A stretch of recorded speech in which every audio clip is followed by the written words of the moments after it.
नमस्कार विद्यार्थियों, मैं हूं डॉक्टर ममता शर्मा, सहायक आचार्य हिंदी, राजकीय महाविद्यालय जैसलमेर से। और आप मुझे सुन रहे हैं ज्ञान सुधा चैनल के माध्यम से। ज्ञान सुधा चैनल उच्च शिक्षा विभाग राजस्थान की एक अनूठी पहल है, जो कि उन नवयुवकों के लिए तैयार की गई है जो कि विभिन्न प्रतियोगी परीक्षाओं की तैयारियां कर रहे हैं। तो इसी श्रृंखला में आज का हमारा जो वीडियो है वह है हिंदी साहित्य के संबंध में भक्ति काल की सूफी काव्य धारा के विषय में, और खास करके ये उन विद्यार्थियों के लिए है जो कि वरिष्ठ अध्यापक हिंदी या फिर कॉलेज स्तर पर या स्कूल स्तर पर व्याख्याता परीक्षाओं की तैयारियां कर रहे हैं। साथ ही इसमें नेट में पूछे गए प्रश्नों की भी चर्चा की गई है। पिछले वर्षों में जितने भी इन परीक्षाओं में इस बिंदु से संबंध में प्रश्न पूछे गए हैं, उन सभी की चर्चा आपको इस वीडियो में मिलेगी। आइए चलते हैं इस बिंदु की ओर, जिसका नाम है सूफी काव्यधारा, यानी निर्गुण ज्ञानाश्रयी प्रेम काव्यधारा। विभिन्न प्रतियोगी परीक्षाओं में इस सूफी साहित्य को लेकर या इससे संबंधित संज्ञाओं के विषय में भी प्रश्न पूछे गए हैं। जैसा कि आप यहाँ स्क्रीन पे देख रहे हैं, निर्गुण प्रेमाश्रयी काव्यधारा, ये नाम किसने दिया, इस विषय में भी चर्चा की गई है। तो ये नाम जो है वो रामचंद्र शुक्ल द्वारा दिया गया है। रामचंद्र शुक्ल जी ने निर्गुण काव्यधारा के दो और उपभेद किए थे। नाम थे उनके प्रेमाश्रयी और ज्ञानाश्रयी। प्रेमाश्रयी वह काव्यधारा है जो सूफी साहित्य के नाम से पढ़ी जाती है, और ज्ञानाश्रयी वह काव्यधारा है जो कि संत साहित्य के नाम से पढ़ी जाती है। अब आते हैं इनके मूल उद्देश्य की ओर। दोनों ही काव्यधाराओं के मूल उद्देश्य जो है वो एक समान है, वो उद्देश्य है भक्ति। लेकिन साधन के स्तर पर दोनों ही धाराओं में भिन्नता पाई गई है। निर्गुण ज्ञानाश्रयी शाखा है, उसका साधन है ज्ञान, क्योंकि वो कठिन योग साधनाएं करते हैं, योग करते हैं। परंतु ये जो प्रेमाश्रयी काव्यधारा है, इसका साधन है प्रेम। ये इश्क मजाजी से इश्क हकीकी की ओर ले जाते हैं। इश्क मजाजी का क्या तात्पर्य है? इश्क मजाजी का तात्पर्य है लौकिक प्रेम, यानी भौतिक जगत में उपस्थित प्रत्येक वस्तु से प्रेम करना। और इश्क हकीकी का मतलब है अलौकिक प्रेम, परमात्मा से प्रेम या परम सत्ता से प्रेम। अर्थात इनका ये कहना था कि यदि आप भौतिक जगत में उपस्थित व्यक्तियों, वस्तुओं और प्रत्येक शय से प्रेम करते हैं, तो वह प्रेम ही आपको इश्क हकीकी यानी परमात्मा की ओर ले जाता है। तो इन दो शब्दों के बारे में बहुत बार प्रतियोगी परीक्षाओं में पूछा गया है, इनके अर्थ को लेकर और इनकी दिशा को लेकर। यानी दिशा से तात्पर्य क्या है कि इश्क मजाजी से इश्क हकीकी की ओर चलता है निर्गुण ज्ञानाश्रयी काव्यधारा, या फिर इश्क हकीकी से इश्क मजाजी की ओर। तो इस तरह के प्रश्न भी पूछे गए हैं। अगला जो प्रश्न है वो इस सूफी शब्द की व्युत्पत्ति के विषय में है। यहाँ पर मैंने स्क्रीन पे 7 शब्द लिखे हैं, काफ़ी मिलते जुलते हैं, इनका उच्चारण भी काफ़ी मिलता जुलता है। सूफ, सूफा, सोफिया, सफ़ा, सफ़, सोफिस्ट और सुफ़ा। यहाँ पर आपके लिए इनके अर्थ बहुत मायने रखते हैं, क्योंकि इन शब्दों को देके इनका अर्थ पूछ लिया गया है। निम्न में से कौन सा शब्द ऐसा है जिससे सूफी शब्द की व्युत्पत्ति नहीं मानी गई है? आप यदि इन शब्दों का अर्थ समझेंगे तो इन शब्दों को मिलाने से एक ऐसी परिभाषा तैयार होगी जो आपको सूफी साहित्य को समझने में मदद करेगी। प्रत्येक शब्द का अर्थ यहाँ देखते हैं। सूफ शब्द जो है वो उसका अर्थ है ऊन। ऊन से मतलब है सादी ऊन या सफ़ेद ऊन। ये तीनों ही प्रकार के ऑप्शन परीक्षाओं में दिए गए हैं। सूफा शब्द जो है उसका अर्थ है चबूतरा। सोफिया का अर्थ है ज्ञान। सोफिया और हमारा छठा शब्द सोफिस्ट आपस में मिलता जुलता है, क्योंकि सोफिया का अर्थ है ज्ञान और सोफिस्ट का अर्थ है ज्ञानी। जिसके पास सोफिया है वही सोफिस्ट है। चौथा शब्द है सफ़ा। सफ़ा से मतलब है पवित्र। सफ़, सफ़ यानी पंक्ति। और सुफ़्फ़ाह, सुफ़्फ़ाह का मतलब है एक भक्त विशेष। यदि हम इन सभी शब्दों के अर्थों को जोड़ते हैं तो एक अलग परिभाषा बन के सामने आती है। कैसे? कि एक विशेष कोटि के भक्त जो कि सफ़ेद ऊन का लबादा पहना करते थे, एक चबूतरे पर बैठा करते थे, पवित्र आचरण का निर्वाह करते थे और एक पंक्ति में धर्म संबंधी बातों का प्रचार और प्रसार करते थे। तो इस प्रकार इन सभी शब्दों को मिला करके सूफी धर्म के बारे में एक विशेष पंक्ति बन जाती है। इस प्रकार इस ट्रिक से इसको याद किया जा सकता है। अगला प्रश्न जो बनता है वो है सूफी संप्रदाय को लेकर के। इस्लाम की दो गोटियां थी, शरा और बेशरा। शरा जो थी वो सनातनी थी और बेशरा जो थी वो मस्त मौला फ़कीरों के संबंध में थी, जिसे मलामती भी कहा जाता है। ये शब्द कई बार परीक्षा में देकर के पूछा गया है। मलामती यानी बेशरा यानी मस्त मौला फ़कीर, जिन्होंने भारत में आकर के अपने धर्म का प्रचार और प्रसार किया। यानी भारत में कौन सी कोटि के सूफी आए? वो थे बेशरा कोटि के। अब इनके जो संप्रदाय भारत में आए वे थे चिश्ती, सुहरावर्दी, कादरी और नक्शबंदी। जो सत्तारी था वह था तो संप्रदाय बेशरा कोटि का ही, परंतु भारत में इन्होंने अपने मत का प्रचार और प्रसार नहीं किया। इसलिए दो प्रकार के प्रश्न बनेंगे कि निम्न में से कौन सा बेशरा कोटि का नहीं है, तो उसमें आप सत्तारी का नाम नहीं लिख सकते, यानी सत्तारी भी बेशरा कोटि का ही है। लेकिन बेशरा कोटि का होते हुए भी यदि भारत में प्रचार और प्रसार करने वाले मतों के बारे में आए प्रश्न, तो आपको उसमें सत्तारी ऑप्शन टिक नहीं करना है। यानी सत्तारी वह संप्रदाय है जो बेशरा कोटि का होते हुए भी भारत में नहीं आया। अब जो भारत में आए उनकी चर्चा करते हैं। वे चार संप्रदाय थे, चिश्ती, सोहरावर्दी, कादरी और नक्शबंदी। चिश्ती संप्रदाय की 7वीं कोटि में ख्वाजा मोइनुद्दीन चिश्ती हुए। यह भारत में आने वाला सबसे प्रमुख संप्रदाय है। इस संप्रदाय में कुतुबुद्दीन, काकी, फरीदुद्दीन आदि भी हुए हैं। तो यहाँ पर आपको प्रवर्तकों के नाम तो याद करने ही हैं, साथ में इस मत से संबंधित अन्य नाम भी जैसे मैंने लिए, कुतुबुद्दीन, काकी, फरीदुद्दीन, ऐसे नामों को भी आपको याद करना है। भारत में इनका समय जो था वह था 12वीं शताब्दी।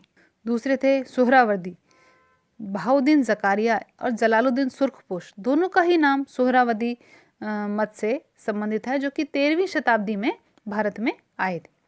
अगला नाम है कादरी संप्रदाय का, संबंधित है अब्दुल कादिर जिलानी और मोहम्मद गौश, जो कि 15वीं शताब्दी में भारत आए और अपने मत का प्रचार और प्रसार किया। एक और विशेष बात जो आपको बतानी है वह है कि कादरी संप्रदाय जो था इसमें संगीत की प्रधानता नहीं थी, लेकिन जो चिश्ती संप्रदाय है वह संगीत प्रधान था। वैसे तो इस्लाम में जो संगीत है वह प्रतिबंधित माना जाता है, परंतु जो चिश्ती संप्रदाय है वह संगीत प्रधान था। निम्न में से कौन सा संप्रदाय संगीत प्रधान है? इस तरह के प्रश्न भी आ सकते हैं। नक्शबंदी संप्रदाय जो था उनसे संबंधित थे मोहम्मद बाकी, गिल्लाह बैरंग, अहमद फारूक, राबिया और ख्वाजा बहाउद्दीन। देखिए नाम मिलते जुलते हैं। ख्वाजा बहाउद्दीन जो है वो नक्शबंदी से संबंधित है और बहाउद्दीन ज़कारिया जो है वो सोहरावर्दी से संबंधित है। नक्शबंदी 16वीं सदी में आया, जबकि सोहरावर्दी 13वीं में आ रहा है। और ये राबिया नाम से संबंधित भी प्रश्न आ चुका है, क्योंकि ये महिला साधक थी और महिला साधकों को लेकर अक्सर परीक्षाओं में प्रश्न पूछे जाते हैं। तो ये राबिया नामक जो साधिका थी वो नक्शबंदी संप्रदाय से संबंधित थी। ये बढ़ते हैं अगले प्रश्न की ओर। अगला प्रश्न जो है वो प्रेम मार्गी शाखा के प्रथम कवि के संबंध में बहुत बार परीक्षाओं में पूछा गया है।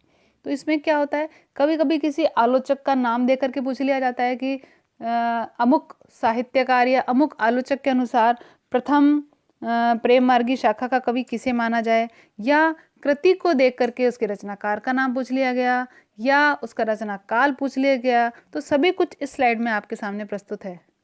4 मुख्य आलोचकों के विषय में बार बार प्रश्न पूछा गया है। उन चारों के नाम मैं यहाँ लाई हूँ। गणपति चंद्र गुप्त जी, राम कुमार वर्मा जी, हजारी प्रसाद द्विवेदी जी, और जो सर्वाधिक बार पूछे गए हैं वे हैं रामचंद्र शुक्ल जी। तो गणपति जी जो है वो हंसावली कृति के रचनाकार, असाइद को प्रेम मार्गी शाखा के प्रथम कवि के पद पे स्थापित करते हैं, जिन इस कृति का रचना काल जो है वो सन 1370 रहा है। दूसरा नाम है राम कुमार वर्मा जी का, जो चंदायन को प्रथम सूफी काव्य मानते हैं, जिसका काल है सन 1379 और इसके रचनाकार है मुल्ला दाऊद। चंदायन का एक दूसरा नाम भी प्रचलन में है जिसका नाम है लोर कहा। अब ये लोर कहा नाम कैसे पड़ा, इसके पीछे भी तथ्य है। लौरिक जो है इसके नायक का नाम है और चंदा इसकी नायिका का नाम है। तो सूफी काव्य जो है वो पूरा का पूरा नायिका प्रधान है। अधिकतर देख लीजिए आप समस्त रचनाओं के नाम नायिकाओं पर ही रखे गए हैं। जैसे हंसावली देख लीजिए, सत्यवती कथा देख लीजिए, मृगावती, मधुमालती, पद्मावती, ये सभी नायिकाओं के नाम पे रखे गए हैं। लेकिन इसका एक दूसरा नाम भी जो कि माता प्रसाद गुप्त जी ने खोजा था वह था लोर कहा। तो ऐसा प्रश्न भी बार बार पूछा गया है, इसे लोर कहा किसने कहा। तो ये चंदान कृति मुल्ला दाऊद कृत जो है वो राम कुमार वर्मा जी इस मुल्ला दाऊद जी को प्रथम कवि मानते हैं। तीसरा नाम है हजारी जी का, ये सत्यवती कथा जो कि 1501 में लिखी गई, इसके रचनाकार ईश्वर दास को प्रथम कवि मानते हैं।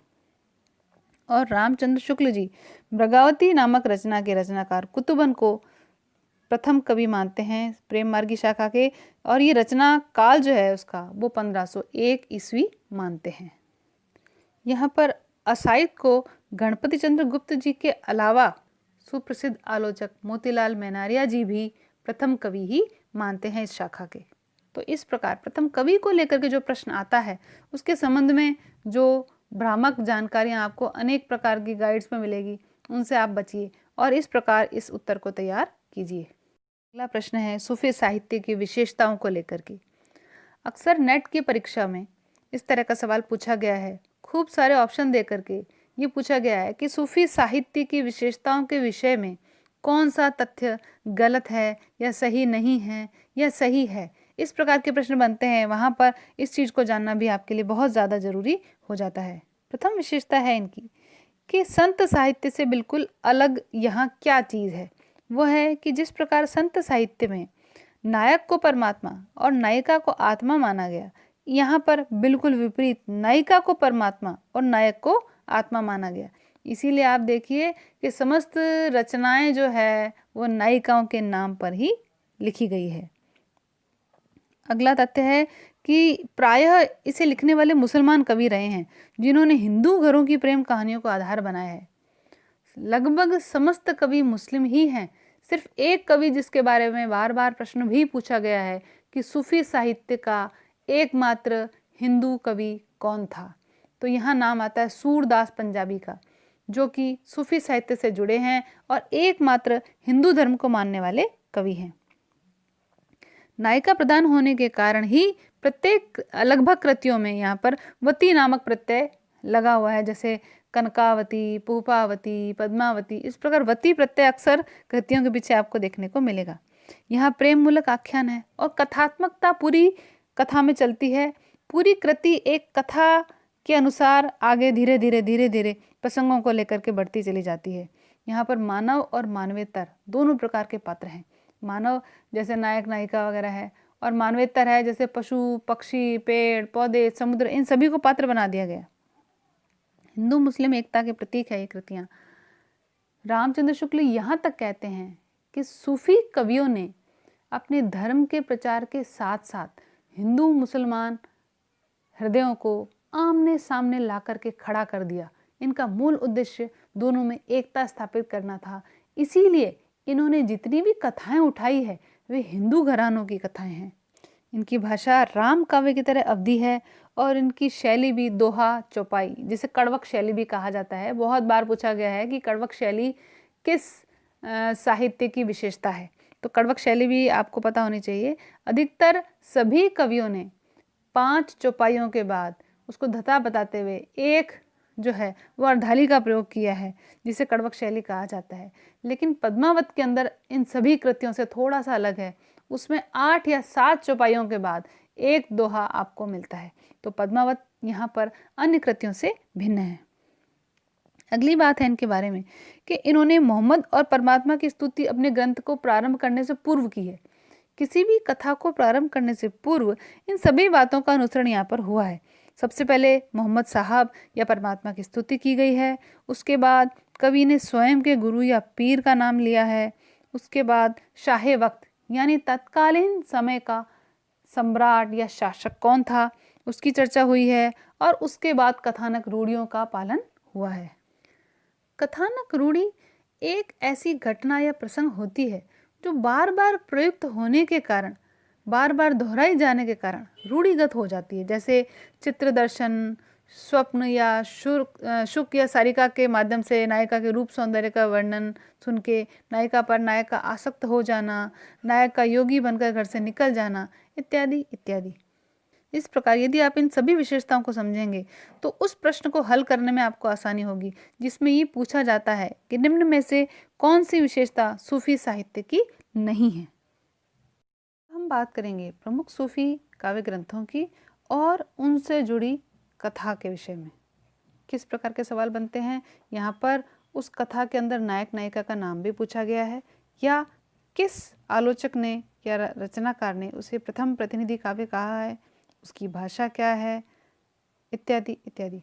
तो यहाँ सबसे पहले हम बात करेंगे हंसावली की, जिसका रचना काल सन 1370 ईस्वी है और यह असाइद की रचना है। मैंने पहले भी इस बात को बताया है कि गणपति चंद्र गुप्त जी और मोतीलाल मेनारिया इसे प्रथम सूफी काव्य मानते हैं। गणपति जी की मान्यता है कि इस काव्य को हिंदी प्रेमाख्यानक परंपरा का प्रथम प्रतिनिधि काव्य कहा जाना चाहिए। राजस्थानी भाषा में रचित है ये। असाइद की इस कृति का रचना स्रोत विक्रम बैताल की कथा है, ये भी पूछा जा चुका है। और आपको बताऊं कि पाटन की राजकुमारी हंसावली इसमें नायिका का नाम है, तो हंसावली को लेकर के भी पूछा गया है, जिसको की कथा का यहाँ पर आधार बनाया गया है। दूसरी जो रचना है वह है चंदायन। इसके रचनाकार हैं मुल्ला दाऊद। 1379 में रची गई कृति है और इसके बारे में हम पूर्व में भी चर्चा कर चुके हैं कि इसका दूसरा नाम लोर कहा है, क्योंकि इसके नायक का नाम लॉरिक और नायिका का नाम चंदा है। इन दोनों की प्रेम कथा इसका वर्ण विषय है। मुल्ला दाऊद ने अलाउद्दीन खिलजी के शासनकाल में इसकी रचना की थी, तो शाहे वक्त यहाँ पर अलाउद्दीन खिलजी हो गए। माता प्रसाद गुप्त जी इसे लोर कहा या लोर कथा मानते हैं, जबकि परमेश्वरी लाल गुप्त ने इसका पाठ चंदायन के रूप में प्रस्तुत किया। ये प्रश्न भी कई बार पूछे गए हैं, लोर कहा नाम से भी पूछा गया है। निम्न में से किस कृति का नाम लोर कहा है, या लोर कहा का रचना काल क्या है, इस कृति को लोर कहा किसने कहा है, ये सभी इस पे प्रश्न बनते हैं। अगली कृति है लखन सेन पद्मावती कथा। इसका रचना काल है 1459 ईस्वी। इस कृति की विशेषता है कि यह भी हंसावली की तरह ही राजस्थानी भाषा में लिखी गई है। इसके रचनाकार का नाम है दामोदर कवि। इसके जो नायक और नायिका हैं वो राजा और राजकुमारी है। राजा का नाम है लक्ष्मण सेन और राजकुमारी का नाम है राजकुमारी पद्मावती। इसे वीर कथा भी कहा गया है, परंतु वास्तव में ये रोमानी शैली का शुद्ध प्रेम काव्य है। अगली रचना है सत्यवती कथा। रचना काल है 1501 ईस्वी और रचनाकार है ईश्वरदास। ये सगुणोपासक भक्त थे। बहुत बार ये प्रश्न पूछा गया है, सूफी कवियों में निम्न में से कौन सगुणोपासक भक्त थे, तो यहाँ पर आपको ईश्वरदास का नाम याद रखना होगा। इसकी कथा राजकुमारी सत्यवती और राजकुमार ऋतुपर्ण के प्रथम दर्शन जन्य प्रेम प्रसंग पर आधारित है। नायिका के नाम को लेकर बहुत बार सवाल जिस कृति से पूछा गया है वो सत्यवती कथा ही है। इसमें सतीत्व और पतिव्रता धर्म के महात्म्य का उल्लेख भी है। उसका निरूपण, उसका उद्देश्य व्यंजित हुआ है। तो आपको नायक नायिका का नाम भी याद रखना है और सतीत्व और पतिव्रता धर्म के आधार पर लिखी गई सूफी रचना का नाम भी याद रखना है। इसके रचयिता की विशेषता भी याद रखनी है कि वे सगुणोपासक हैं, साथ में इसका काल भी याद रखना है। अगली कृति है मृगावती, जिसके रचयिता हैं कुतुबन। 1503 ईस्वी की रचना है और यही वह कृति है जिसे रामचंद्र शुक्ल प्रथम सूफी काव्य मानते हैं। ये चिश्ती वंश के शेख बुरहान के शिष्य थे। ये शेख बुरहान के विषय में बहुत बार प्रश्न बना है, तो आप इनके गुरु का नाम याद रखें। जौनपुर के बादशाह हुसैन के राज्याश्रित कवि थे ये, यानी राजा का नाम भी याद रखना है और आपको यहाँ पे गुरु का नाम भी याद रखना है। वैसे राजा का नाम को लेकर कभी प्रश्न देखा नहीं गया, लेकिन गुरु को नाम को लेकर बहुत बार इस मृगावती के संबंध में प्रश्न पूछा गया है। यह रचना दोहा चौपाई शैली में लिखी है, जिसमें चंद्रनगर के राजा गणपति देव के राजकुमार और कंचनपुर के राजा मुरारी की कन्या की प्रेम कथा है। यहाँ पर जो है नायक और नायिका के पिताओं के नाम को लेकर कई बार सवाल बने हैं, इसलिए मैं आपको बता रही हूँ कि जो इसका नायक है राजकुमार, उसके पिता का नाम गणपति देव भी पूछा गया है और जो राजकुमारी है उसके पिता का नाम राजा मुरारी, जो कि कंचनपुर के राजा थे, उनका नाम भी पूछा है, इसलिए उसकी यहाँ पर चर्चा विशेष रूप से की गई है। अगली कृति है माधवानल काम कंदला। बहुत बार पूछा गया है। रचयिता का नाम, गणपति, नायक नायिका का नाम भी पूछा गया है, माधव, और नृत्य विशारदा काम कंदला के प्रेम का निरूपण यहाँ पर हुआ है। बड़ी ही रोमांचक शैली की कृति है। काव्य के आरंभ में कवि ने कामदेव की स्तुति भी की है। ये इस काव्य की अलग बात है जो अन्य काव्यों से इसे अलग करती है। भाषा इसकी भी राजस्थानी है। छंद की दृष्टि से यह एकदम विशिष्ट है। इसमें केवल और केवल दोहों का प्रयोग हुआ है, चौपाई का प्रयोग नहीं हुआ है, अर्थात यहाँ कड़वक शैली का अनुसरण नहीं हो रहा है। अगली और इन सब में सबसे सबसे महत्वपूर्ण कृति है पद्मावत। ये जो पद्मावत कृति है, इस पर सर्वाधिक बार सवाल पूछे गए हैं। ये सन 1540 की कृति है और रचयिता का नाम है मलिक मोहम्मद जायसी। बहुत ही प्रसिद्ध रही है और बहुत विवादित भी रही है इस पर पिक्चर बनने के कारण, इसलिए आप सभी को इसके रचयिता का नाम तो याद ही होगा। इसे सर्वश्रेष्ठ सूफी प्रेमाख्यानक काव्य माना जाता है। इसमें चित्तौड़ के राजा रत्नसेन और सिंहल की राजकुमारी पद्मावती के प्रेम, विवाह एवं विवाहेतर जीवन की कथा वर्णित है। कड़वकबद्ध पद्धति है, यानी दोहा चौपाई में लिखी गई है और ठेठ अवधी भाषा में रची गई है। निम्न में से कौन सा कथन सही नहीं है, इस प्रकार के प्रश्नों में ये चीज़ पूछी जाती है कई बार, क्योंकि इसकी भाषा को लेकर के भी कई आलोचकों के अलग अलग मत हैं। यह हिंदी का सर्वश्रेष्ठ महाकाव्य माना जाता है। फारसी की मसनवी शैली में लिखा गया। मसनवी शैली वही जहाँ पे मैंने आपको बताया था पहले, ईश्वर आराधना, ईश्वर के साथ पैगंबर की स्तुति, गुरु या पीर का नाम, शाहे वक्त का उल्लेख इत्यादि इत्यादि, ये सब जो वर्णन आता है इसे ही हम मसनवी शैली कहते हैं। यह एक लौकिक प्रणय गाथा के साथ साथ दार्शनिक एवं सांस्कृतिक दृष्टि से भी अत्यंत महत्वपूर्ण रचना है। जायसी की एक अन्य लघु प्रेम कथा भी है जिसका नाम है चित्ररेखा। इस नाम से भी जायसी को जोड़ करके प्रश्न बनता है। जायसी की अन्य रचनाओं में अखरावट, आखिरी कलाम, कहरनामा, मसलानामा इत्यादि हैं। इनकी वर्ण वस्तु को भी देख लीजिए आप। अखरावट जो है वो सृष्टि की उत्पत्ति से संबंधित है। आखिरी कलाम कुरान पर आधारित प्रलय से संबंधित है। इस बारे में बहुत बार प्रश्न पूछा गया है, तो ये आप प्रलय से संबंधित कृति का नाम भी याद रखिए। यही सूफी सिद्धांत की कृति भी मानी जाती है आखिरी कलाम। कहरनामा जो है वो आध्यात्मिक विवाह के साथ कहार जाति से संबंधित है। कहारों के लोकगीत, कहरवा की लोक धुन, ये सभी इसमें वर्णित है। तो कहरनामा जो है वो कहार जाति से संबंधित है। मसलानामा अलग कृति है जो कि ईश्वरीय प्रेम और प्रेम निवेदन से संबंधित कृति है। तो निम्न में से कौन सी कृति नहीं है, इस प्रकार के प्रश्न भी बनेंगे। तो चित्ररेखा, अखरावट, आखिरी कलाम, कहरनामा, मसलानामा इत्यादि कृतियों के नाम भी आप याद रखें। ये विशिष्ट कृति है, इस पर बहुत आलोचकों ने अपने अपने मत दिए हैं और इसकी कथा को दो भागों में बांटा है। राजा रत्नसेन और पद्मावती के विवाह तक, यानी इसका पूर्वार्ध भाग है, और इसके बाद की जो कथा है वह शेष इसका उत्तरार्ध भाग है। तो इसके पूर्वार्ध भाग को कल्पना प्रसूत माना है और जो इसका उत्तरार्ध है जिसमें युद्धों का वर्णन है उसे ऐतिहासिक माना जाता है। गणपति जी ने लिखा है कि उत्तरार्ध के ऐतिहासिक होने के विपक्ष में अनेक अकाट्य प्रमाण श्री इंद्रचंद नारंग और शिव साहेब पाठक ने दिए हैं। स्वयं कवि का कथन इससे कुछ अलग है। आदि अंत जासी कथा अहे, लिखी भाषा चौपाई कहे। डॉक्टर हरदेव बाहरी ने प्राकृत साहित्य का इतिहास में भी रत्नशेखर कथा का उल्लेख करते हुए कहा है कि पद्मावत की कथा इससे गहरा साम्य रखती है। तो रत्नशेखर की कथा नामक कृति किस कृति से कथा के मामले में समता रखती है, तो यहाँ पर आपको पद्मावत याद रखना होगा। इसके 57 खंडों के बारे में पूछा गया है। प्रिय अलंकार उत्प्रेक्षा के विषय में पूछा गया है और ये भी पूछा गया है कि जायसी जी ने अपने से पूर्व लिखे किन 4 प्रेमाख्यानकों का वर्णन किया है। तो मधुमालती, मृगावती, मुग्धावती और प्रेमावती, ये 4 ऐसे प्रेमाख्यानक काव्य थे जिनका वर्णन जायसी जी ने खुद ने अपने काव्य के अंदर किया है। फिर से नाम सुनिए, मधुमालती, मृगावती, मुग्धावती और प्रेमावती, ये 4 प्रेमाख्यानक जायसी जी स्वयं वर्णित करते हैं कि मेरे से पूर्व लिखे गए हैं। इस पर भी कई बार नेट में प्रश्न पूछा है और कॉलेज लेक्चरर स्तर की परीक्षाओं में भी पूछा गया है। जायसी प्रसिद्ध सूफी फकीर शेख मोहिदी के शिष्य थे और शेरशाह सूरी के समकालीन थे। ठीक के निकट जायस नगर के रहने वाले थे।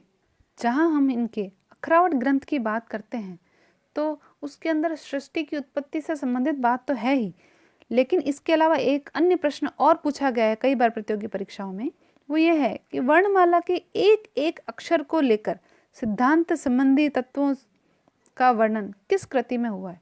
तो अक्षरावट, अक्षर से आप याद कर सकते हैं, अक्षर और वर्णमाला, यानी इसके अंदर वर्णमाला के प्रत्येक अक्षर से शुरू करके एक सिद्धांत को वर्णित किया गया है।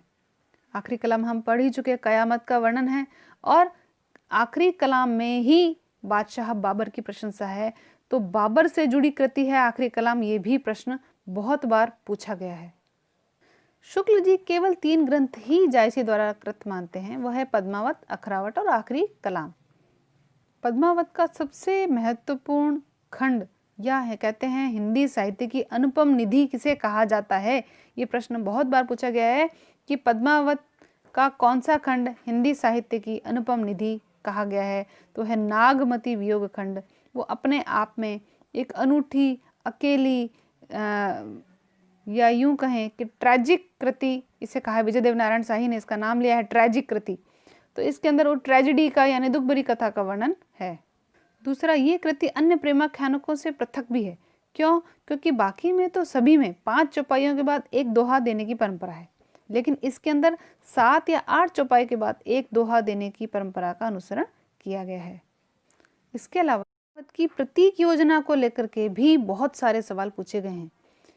जो नायक हैं इसके रत्नसेन, और नायिका है पद्मावती और नागमती, 2 पत्नी हैं इसके अंदर। उनकी जो रत्नसेन राजा है वह किसका प्रतीक हैं, या सिंहल द्वीप किसके प्रतीक हैं, पद्मावती या नागमती किसके प्रतीक हैं, इन सभी बातों का वर्णन, इन सभी बातों को लेकर के प्रश्न भी बहुत बार बना है। प्रतीक योजना की भी बात करेंगे। राजा रत्नसेन मन या आत्मा के प्रतीक हैं। जो सिंहल द्वीप है वह हृदय का प्रतीक है। रानी पद्मावती श्रद्धा या सात्विक बुद्धि यानी परमात्मा का प्रतीक है। मैंने आपको पहले भी बताया था कि सूफी काव्य के अंदर नायिका जो है वह परमात्मा के स्वरूप में चित्रित की गई है। दूसरा, यहाँ गुरु किसे माना गया है, ये प्रश्न सर्वाधिक बार पूछा गया है। तो यहाँ हीरामन तोता यानी सुवा जो है वह गुरु का प्रतीक है। नागमती जो उसकी पत्नी है वह दुनिया धंधा या गोरख धंधा या सांसारिक बुद्धि के प्रतीक के रूप में आई है। राघव चेतन शैतान के प्रतीक के रूप में है, और माया के रूप में यहाँ अलाउद्दीन खिलजी का वर्णन किया गया है। तो इस प्रतीक योजना को भी आपको याद करना होगा। अगली कृति है मधुमालती, मंझन कृत है, काल है 1545 ईस्वी। ये हिंदी का ऐसा प्रथम प्रेमाख्यानक काव्य है जिसमें बहुपत्नीवाद का सर्वथा अभाव मिलेगा आपको। अन्य समस्त कृतियों में सामान्यतः बहुपत्नीवाद मिलता है। तो इस प्रकार इस हिसाब से यह विशिष्ट हो जाता है।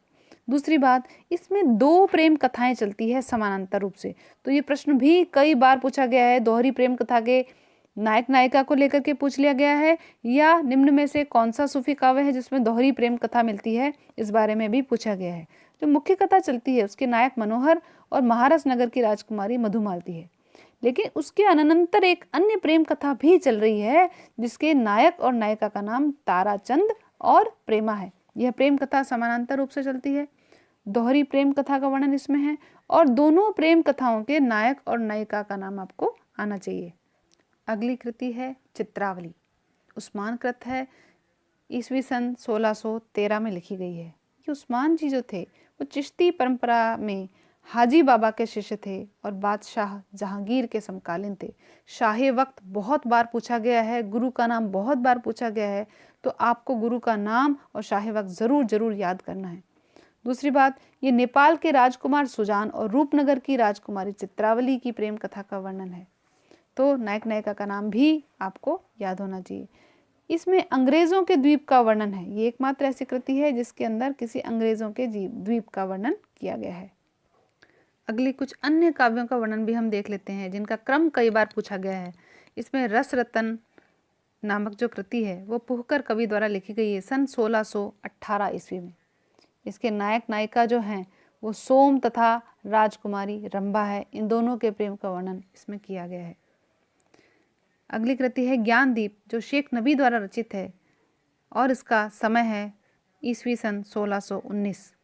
यह कृति नायक के नाम पर है इसलिए अलग है। राजा का नाम है ज्ञानदीप और रानी का नाम है देवयानी। अब तक हमने जितनी कृतियाँ पढ़ी वो नायिका के नाम के संबंध में थी। अब ये जो कृति है ये नायक के नाम पर है। ज्ञानदीप जहांगीर के समकालीन थे। शुक्ल जी ने लिखा है कि ज्ञानदीप से सूफी कवियों की प्रचुरता और प्रेम गाथा की परंपरा समाप्त समझी जानी चाहिए। यानी शुक्ल जी इसे अंतिम सूफी प्रेमाख्यानक काव्य मान रहे हैं। अगली कृति है हंस जवाहिर, जो कासिम शाह द्वारा रचित है और इसका समय है ईस्वी सन 1731। इसके अंदर बाराबांकी निवासी जो स्वयं कासिम शाह के राजा हंस और रानी जवाहिर की कथा को लेकर हंस जवाहिर सूफी काव्य लिखा है। यानी नायक का नाम है हंस और नायिका का नाम है जवाहिर। ये दिल्ली के बादशाह मोहम्मद शाह के समकालीन थे, कासिम शाह।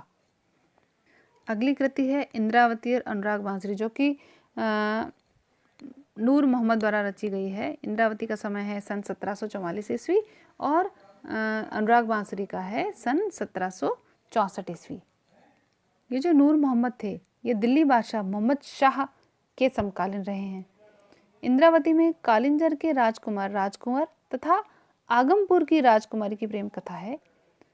इसे सूफी पद्धति का अंतिम ग्रंथ माना जाता है। देख लीजिए, इंद्रावती के विषय में तो है सूफी पद्धति का अंतिम ग्रंथ है, और ज्ञानदीप के विषय में उन्होंने कहा है कि यहाँ से प्रेम गाथा की परंपरा समाप्त होती सी प्रतीत होती है। तो दो तरह के प्रश्न बनते हैं, कंफ्यूज मत होइएगा।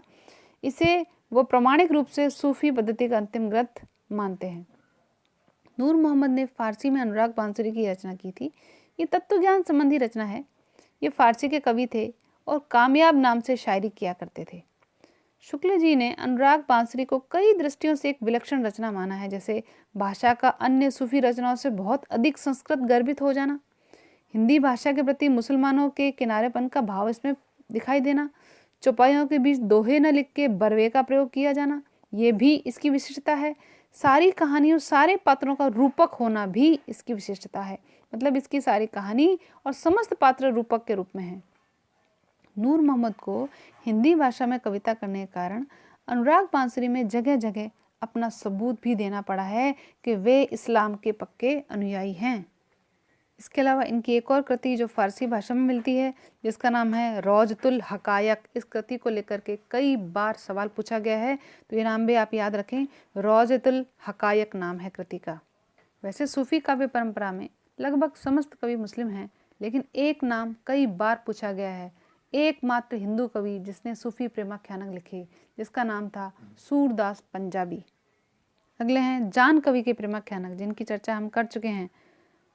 कथा कनकावती, कथा रत्नावती, कथा कमलावती, कथा मोहिनी, नल दमयंती, कथा कलावंती, कथा रूपमंजरी। तो पहचानना बड़ा ही आसान है। इनकी प्रत्येक कृति के आगे कथा शब्द जुड़ा हुआ है। 78 काव्य ग्रंथ इन्होंने लिखे, जिसमें से 29 प्रेमाख्यानक थे।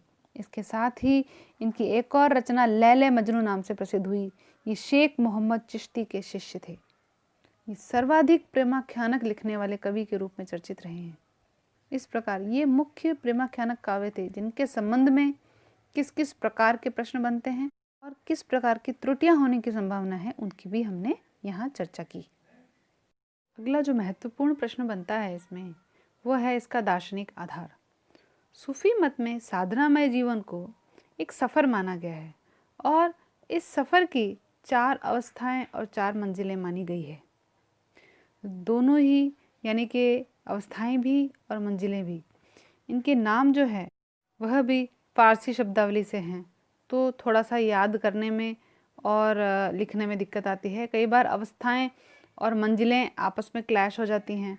जैसे अगर ऑप्शन में 3 मंजिल दे दी और 1 अवस्था दे दी और पूछ लिया कि निम्न में से कौन सा एक मंजिल नहीं है, तो बताने में विद्यार्थियों को थोड़ी समस्या आती है।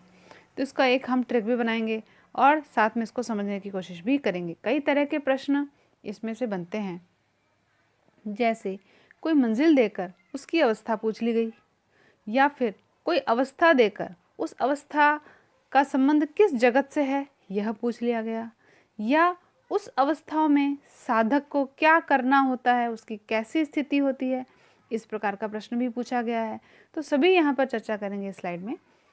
हम बात करते हैं पहली मंजिल की, जिसका नाम है शरीयत। 4 मंजिलें हैं, शरीयत, तरीक़त, मारिफत और हकीकत। इसमें जो शरीयत मंजिल है वह सबसे निचली मंजिल है और इससे जुड़ी अवस्था जो है, 4 अवस्थाओं की बात करेंगे, नासूत, मलकूत, जबरूत और लाहूत। जो नासूत है वह शरीयत से जुड़ी हुई अवस्था है। यही वह अवस्था है जो साधना की सबसे निचली अवस्था मानी जाती है। तो अवस्था के स्तर को लेकर भी प्रश्न आता है। यह जो अवस्था नासूत है यह भौतिक जगत से संबंधित है। तो कई बार इस तरह का सवाल भी पूछा गया है कि निम्न में से कौन सी अवस्था भौतिक जगत से संबंधित है। यह साधना की सबसे निचली अवस्था है जिसमें जो साधक होता है वह शरीयत यानी कुरान में प्रतिपादित विधि और निषेधों का पालन करता जाता है। यानी कुरान में उसे जो जो बताया गया है उसे क्या करना है और क्या नहीं करना है, इन सभी को यहाँ पर वह अनुसरण करता है, उसको फॉलो करने की कोशिश करता है। दूसरी मंजिल जो है वह है तरीक़त, और इससे जुड़ी अवस्था है उसका नाम है मलकूत, जिसमें साधक भौतिक जगत से ऊपर उठ जाता है, थोड़ा सा पवित्र हो जाता है। यह वह अवस्था है जिसमें वह तरीक़त यानी पवित्रता अपनाने में, तरीक़त शब्द का मतलब है पवित्रता। तो इस शब्द को लेकर के भी कई बार मैंने आपको बताया कि हिंदी साहित्य में संज्ञाओं को लेकर के प्रश्न पूछे जाते हैं। तो तरीक़त शब्द का अर्थ है पवित्रता। इस पवित्रता को अपनाने में समर्थ हो जाता है, यानी यह अवस्था आत्म जगत से संबंधित है। तो आपको अवस्था याद करने के साथ साथ वो किस जगत से संबंधित है यह भी याद करना होगा। तीसरी मंजिल है मारिफत, और इसकी अवस्था है ज़बरूत। इस अवस्था में मार्ग की सभी बाधाएं, यानी साधक के मार्ग में जो भी रुकावटें बाधाएं हैं वे समस्त दूर हो जाती है और उसके अंदर परमात्मा से मिलने की सामर्थ्य आ जाती है। ये सामर्थ्य शब्द है, ये मारिफत का अर्थ है। यानी मारिफत जो मंजिल का नाम है, उस मारिफत शब्द का अर्थ भी कभी कभी पूछा जाता है, तो उस शब्द का अर्थ है सामर्थ्य। और यह अवस्था आनंदमय जगत से जुड़ी हुई है, यानी यहाँ पर साधक एक आनंदमय जगत में विचरण करने लगता है। तीसरी और अंतिम मंजिल है हकीकत, और इसकी अवस्था है लाहूत, और ये अवस्था ही परम सत्य कहलाती है, जिसमें साधक लाहूत की अवस्था प्राप्त करता है और अपने आप को अनलाहक यानी अहम ब्रह्मास्मि सा अनुभव करने लगता है। यही अवस्था है वह अंतिम मंजिल से जुड़ी अवस्था है और अंतिम अवस्था है जहाँ पर वह स्वयं को फना महसूस करता है, जो कि सत्य जगत यानी ब्रह्म जगत से जुड़ी हुई है। तो यानी सत्य जगत को लेकर के प्रश्न पूछा गया, ब्रह्म जगत को लेकर प्रश्न पूछा गया, और अनलाहक वाली कौन सी अवस्था है या अहम ब्रह्मास्मि से जुड़ी कौन सी अवस्था है, यह भी सवाल यहाँ पर यह बनता है। इन चारों मंजिलों का उल्लेख जायसी ने अपने पद्मावत नामक ग्रंथ में किया है, और पंक्ति है, 4 बसेरों से चढ़े सत से उतरे पार। यानी साधना की अंतिम मंजिल पर पहुंचने पर साधक की जो रूह होती है यानी उसकी आत्मा, वो बंधनग्रस्तता से फना यानी मुक्त हो जाती है। इस प्रकार इन सभी अवस्थाओं और मंजिलों का वर्णन कवियों की रचनाओं में हुआ है, जहां उन्होंने कथा के माध्यम से अपने मत का प्रचार और प्रसार किया है। इन सभी बातों के अतिरिक्त कुछ ऐसे तथ्य भी हैं जिन पर प्रश्न बनते हैं, उनको आप स्मरणीय तथ्यों के नाम से भी याद रख सकते हैं। वे स्मरणीय तथ्य कुछ इस प्रकार हैं। जो मधुमालती काव्य था, बिल्कुल उसी तरह का काव्य दक्षिण के उर्दू कवि नसरती ने गुलशाने इश्क नाम से लिखा था। तो कभी कभी यह भी पूछा गया है, कथा है उसे किस दक्षिण भारतीय भाषा में लिखा गया है, या गुलशाने इश्क नामक कृति किस कवि की है, या गुलशाने इश्क में किस सूफी काव्य की कथा का दोहरान मिलता है। इस प्रकार के प्रश्न बन सकते हैं इस पर। दूसरा है, हिंदी की पहली आत्मकथा अर्ध कथानक के आत्मकथाकार जैन कवि जो बनारसी दास जी थे, उन्होंने अपनी आत्मकथा में मधुमालती और मृगावती का जिक्र किया था, और ये कहा था कि उन्हें मधुमालती और मृगावती पढ़ने का ऐसा चस्का लगा है कि दुकान का सब काम काज छोड़कर अब वे घर पे ही बैठे रहते हैं। ये उक्ति कई बार पूछी गई है कि अब घर में बैठे रहे, नाहिन हाट बाजार, मधुमालती मृगावती, पोथी दोई उचार। इस पंक्ति को देकर के पूछा गया है कई बार कि ये किस कृति से ली गई है। तो अर्ध कथानक हमारे सामने नाम है, उसके आत्मकथाकार कौन है, तो बनारसी दास जी हमारे सामने नाम है। और जो सूफी साहित्य से संबंधित सवाल है वो कुछ इस प्रकार भी बना है कि अर्ध कथानक में किन 2 सूफी काव्यों की चर्चा की गई है। तो यहाँ भी आपके सामने उत्तर है कि मधुमालती और मृगावती ऐसे 2 सूफी काव्य हैं जिनकी चर्चा प्रथम आत्मकथा अर्धकथानक में की गई है। अगला तथ्य है कि बंगाली कवि अलावल ने पद्मावत का अनुवाद बांग्ला भाषा में किया गया था। सूफी काव्य की जब हम बात करते हैं तो इसी कवि के पद्मावत पर सर्वाधिक प्रश्न बने हैं। तो यहाँ पर एक और प्रश्न तैयार है आपके सामने कि जायसी के पद्मावत का बंगला भाषा में अनुवाद किस कवि ने किया था, या जायसी के पद्मावत का किस भाषा में अनुवाद अलावल ने किया था। इस प्रकार के प्रश्न बनते हैं। तो कवि का नाम है अलावल और अनुवाद हुआ है बांग्ला भाषा में। पद्मावत की रचना हिजरी संवत 927 में हुई थी। हिजरी 927 का मतलब हुआ 1521 ईस्वी। यहाँ पर शुरू हुई थी, आरंभ हुई, और इसकी जब कथा समाप्ति पर आती है तो शासन किस शासक का है? शेरशाह का है। तो ये कभी भी शाह वक्त के बारे में भी पूछ लिया जाता है, तो ये भी हमारे पास उत्तर होना चाहिए। सर्वाधिक प्रेमाख्यानक लिखने वाले कवि के रूप में जान कवि का नाम लिया जाता है, जो 17वीं सदी मध्य के कवि हैं और उनके 78 काव्यों में से 29 प्रेमाख्यानक काव्य है। ये संख्यात्मक सवाल भी कई बार पूछा गया है, जिसमें कथा कनकावती, कथा रत्नावती, कथा कमलावती, कथा मोहिनी, कथा नल दमयंती, कथा कलावंती, कथा रूपमंजरी, कथा कलंदर, कथा पिजरशाह इत्यादि इत्यादि। तो इनकी पहचान करना बड़ा ही आसान है। हर कृति के आगे कथा शब्द जुड़ा हुआ है, तो जैसे ही इस तरह का नाम आता है तो हम बड़ी आसानी से पहचान सकते हैं कि ये जान कवि की रचना है। इन्होंने फारसी प्रेमाख्यानक की ओर ध्यान देते हुए फारसी की लैला मजनू नामक जो प्रेम कथा है उसी की तर्ज पर एक रचना लिखी थी जिसका नाम था लै मजनू। ये शेख मोहम्मद चिश्ती के शिष्य थे। तो इस तरह की बातें भी कई बार पूछी। लै मजनू कृति को लेकर बहुत बार सवाल पूछा गया है। इनके गुरु का नाम कई बार पूछा है, इनका समय पूछा है, इनके ग्रंथों की संख्या पूछी है, उनमें से कितने प्रेमाख्यानक है, इस प्रकार का प्रश्न भी पूछा गया है। अब इन सभी तथ्यों के अलावा जो तैयारी में शेष रहा है इस बिंदु पर, वह है इन काव्य कृतियों से संबंधित उक्तियाँ, यानी काव्य कृतियों के अंदर कुछ ऐसी खास पंक्तियाँ हैं जिनको लेकर के भी सवाल कई बार पूछा गया है, तो उनको भी आपको देखना है। इन कृतियों का नाम, क्रम, समय काल, ये सभी आपको याद करना है। उम्मीद करती हूँ कि सूफी काव्य के संबंध में अब तक की परीक्षाओं में जितने भी प्रश्न पूछे गए थे उन सभी की चर्चा यहाँ पर हो चुकी है। धन्यवाद।